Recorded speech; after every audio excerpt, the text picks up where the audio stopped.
Green energy hub గా మారుతుందన్నారు CM Chandrababu. ఆర్థిక అసమానతలు తగ్గించి సమాజంలో ప్రతి ఒక్కరి జీవన ప్రమాణాలు పెంచేందుకు P4 విధానం తోడ్పడుతోందని తెలిపారు. సంక్రాంతి పండుగను పురస్కరించుకుని స్వగ్రామం నారావారిపల్లెలో నారా నందమూరి కుటుంబాలు సందడి చేశాయి. స్వగ్రామంలో పలు అభివృద్ధి పనులకు సీఎం శంకుస్థాపన చేశారు. గత 5 ఏళ్లు రాష్ట్రాన్ని సర్వనాశనం చేశారని, ఇప్పుడే అసలైన పండుగ అంటూ వైసీపీపై నిప్పులు చెరిగారు.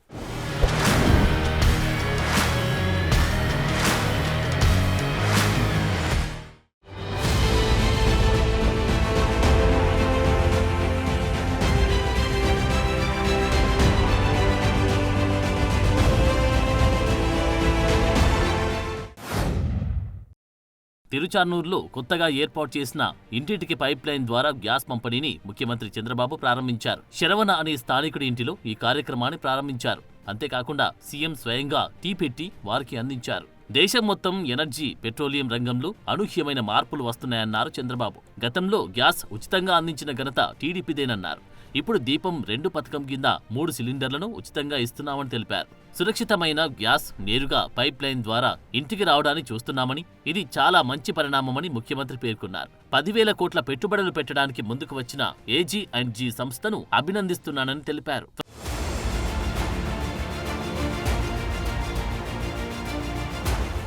త్వరలో ఆంధ్రప్రదేశ్ గ్రీన్ ఎనర్జీ హబ్ గా మారుతుందన్నారు సీఎం చంద్రబాబు. గ్రీన్ హైడ్రోజన్ను విదేశాలకు ఎగుమతి చేసి ఆలోచన చేస్తున్నామని తెలిపారు. గోదావరి బేసిన్లో 40% గ్యాస్ లభిస్తుందని, గోదావరి గ్యాస్ను ఏపీకి పూర్తి స్థాయిలో వినియోగించుకునే ప్రణాళిక రూపొందిస్తున్నామన్నారు చంద్రబాబు. ప్రపంచవ్యాప్తంగా గ్రీన్ ఎనర్జీ అనేది చాలా ముఖ్యంగా మారుతుందని తెలిపారు. ప్రతి ఇంటికి సోలార్ ఎనర్జీ ద్వారా ఉచిత కరెంటు అందించేలా ప్రణాళిక చేస్తున్నామని స్పష్టం చేశారు.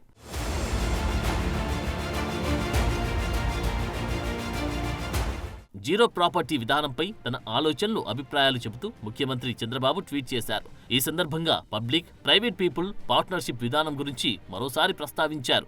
ఆర్థిక అసమానతలు తగ్గించి సమాజంలో ప్రతి ఒక్కరి జీవన ప్రమాణాలు పెంచేందుకు P4 విధానం ఏర్పడుతుందని తెలిపారు. మనం బాగుండాలి, మనతో పాటు మన చుట్టూ ఉన్న అందరూ బాగుండాలి, అప్పుడే నిజమైన పండుగ అంటూ వ్యాఖ్యానించారు.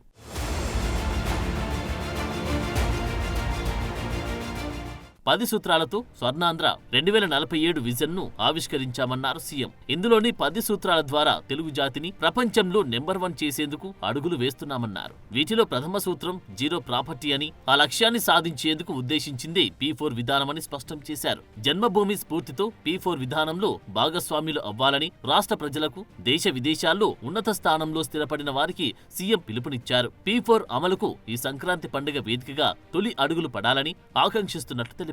ఈ క్రమంలో ప్రజల నుంచి సూచనలు, సలహాలు, అనుభవాలు స్వీకరిస్తామని వెల్లడించారు. ఉన్నతమైన మన సంస్కృతి సాంప్రదాయాలు వర్ధిల్లాలని, ప్రతి ఇంట్లో పండగ శోభ వికసించాలన్నారు.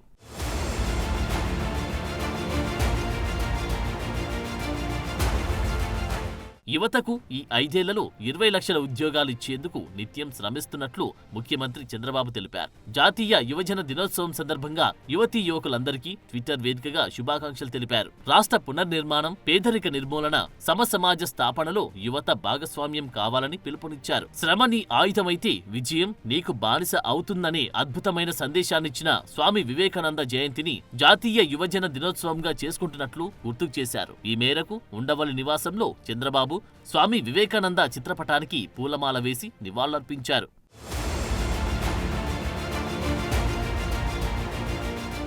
ముఖ్యమంత్రి చంద్రబాబు తిరుపతి జిల్లాలో పర్యటించారు.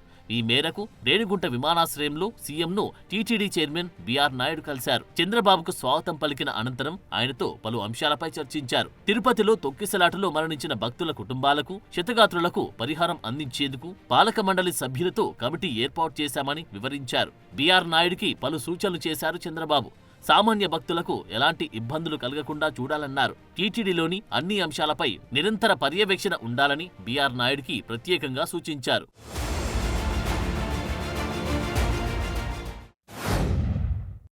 రాష్ట్ర ప్రజలందరికీ ముఖ్యమంత్రి నారా చంద్రబాబు నాయుడు భోగి పండుగ శుభాకాంక్షలు తెలిపారు.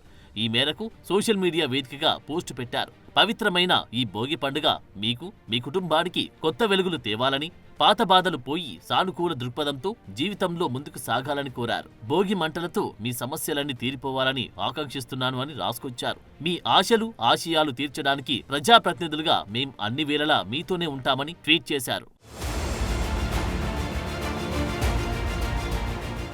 నారవారిపల్లెలో సంక్రాంతి సంబరాల్లో భాగంగా భోగి పండుగను ఘనంగా నిర్వహించారు.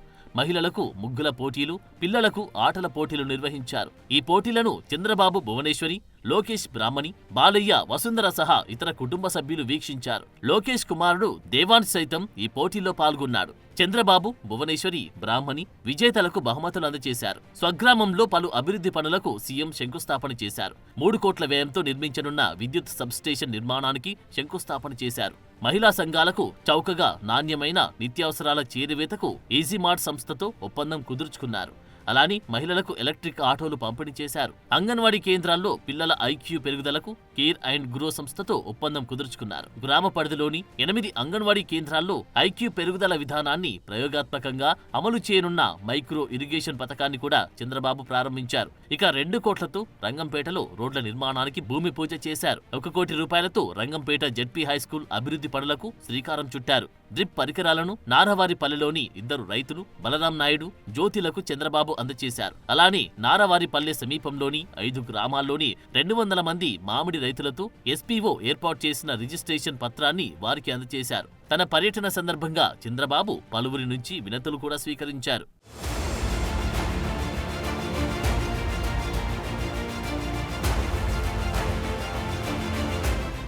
ఏపీ గవర్నర్ అబ్దుల్ నజీర్కు ముఖ్యమంత్రి చంద్రబాబు సంక్రాంతి శుభాకాంక్షలు తెలియజేశారు. సంక్రాంతి సంబరాల కోసం నారావారిపల్లెలో ఉన్న చంద్రబాబు గవర్నర్కు ఫోన్ చేశారు.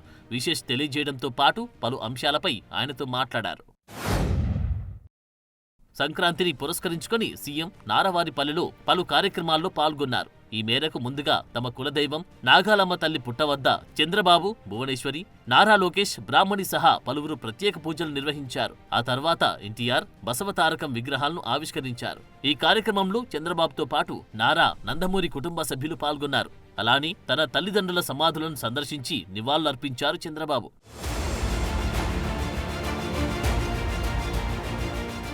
ఇక నారావారిపల్లెలో గ్రామస్తులు, కార్యకర్తలతో సీఎం చంద్రబాబు సమావేశమయ్యారు. రాష్ట్రానికి పండగ కల వచ్చింది. పండక్కి అందరూ సొంత ఊళ్లకు వెళ్తున్నారు. ఇదివరకు ఇలా వెళ్లేవారు కాదన్నారు. విజన్ 2047ను ప్రవేశపెట్టామని, ప్రతి ఇంటికి హెల్త్, వెల్త్, హ్యాపీ అందించాలన్నది కూటమి లక్ష్యమని తెలిపారు. సూపర్ 6 అమలుకు అన్ని ప్రయత్నాలు చేస్తున్నామన్నారు సీఎం. ఇప్పటికే ఉచిత సిలిండర్లు అందిస్తున్నాం. వీలైనంత త్వరలోనే ఇంటింటికి సీఎన్జీ గ్యాస్ అందిస్తామన్నారు. పబ్లిక్, ప్రైవేట్, పీపుల్స్ పార్ట్నర్షిప్ అనే కొత్త నినాదంతో ముందుకు వెళ్తున్నామన్నారు. వచ్చే ఉగాదిలోపు నారావారిపల్లెలో అన్ని ఇళ్లకు సోలార్ పవర్ ఏర్పాటు చేయనున్నామని స్పష్టం చేశారు.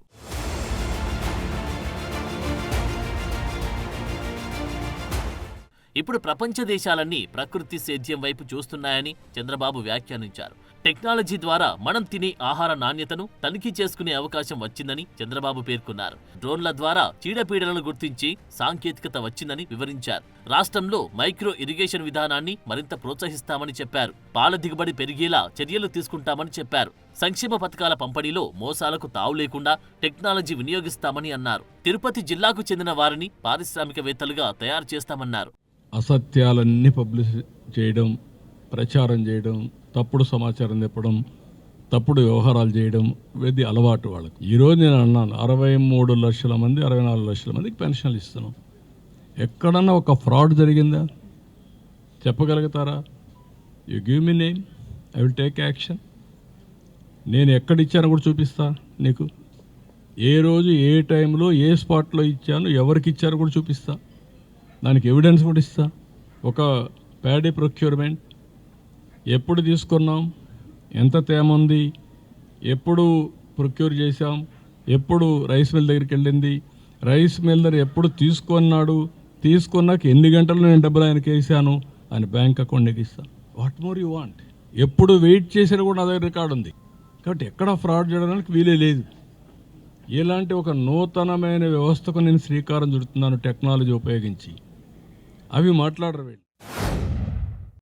కనుమ పండుగను పురస్కరించుకొని ప్రపంచవ్యాప్తంగా ఉన్న తెలుగు ప్రజలకు ఏపీ ముఖ్యమంత్రి చంద్రబాబు శుభాకాంక్షలు తెలిపారు. కమ్మని విందుల కనుమ పండుగ మీ కుటుంబంలో సంతోషం నింపాలని ఆకాంక్షిస్తున్నానన్నారు. కాలం మారినా తరగని అనుబంధాల విలువలను కాపాడుకుంటూ ముందుకు సాగాలని ట్వీట్ చేశారు.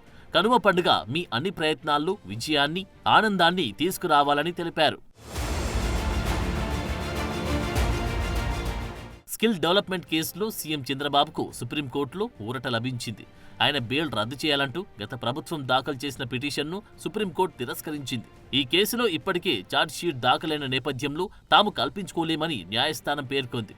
అవసరమైన సందర్భాల్లో విచారణకు సహకరించాలని సీఎం చంద్రబాబు తరపు లాయర్కు సూచించింది. ఈ మేరకు జస్టిస్ బేలాయం త్రివేది ఆధ్వర్యంలోని సుప్రీం బెంచ్ తీర్పు వెలువరించింది.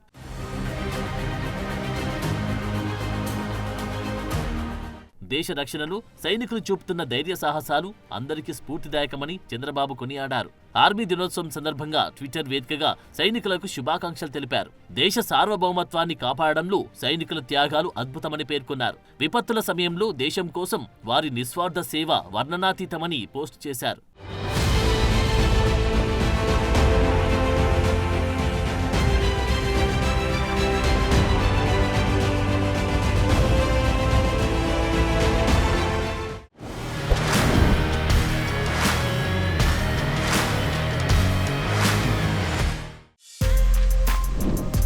For more videos like this, subscribe Big TV channel.